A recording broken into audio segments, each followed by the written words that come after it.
કાલ રાત્રે અમારે જવાનું હતું ડિનર માટે, એટલે ફટાફટ રેડી થઈ અને ખુશીને સેન્ડલ પહેરાવા લાગી. પણ ભાઈ સાહેબ આ એટલી ચૂઝી થઈ ગઈ છે ને, ક્યારેક તો એમ થાય કે આવી તો હું પણ નહોતી. સેન્ડલ પહેર્યા પછી હવે એને લિફ્ટમાં નહીં સીડીથી ઉતરવું છે. એટલા નખરા તો મારા પણ નથી. હવે પહોંચી જઈએ લોકેશન ઉપર.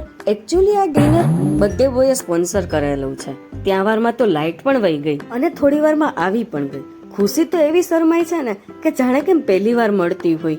અમને તો એમ કે કેન્ડલ લાઇટ ડિનર કરવો પડશે, પણ લાઇટ આવી ગઈ છે તો જમવાનો કાર્યક્રમ ચાલુ પણ કરી દઈએ.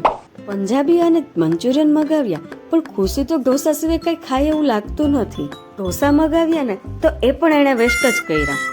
તો હવે આ બેચલર બોયના રૂમની વિઝિટ કરી લઈએ અને કેક કટ પણ કરી નાખીએ.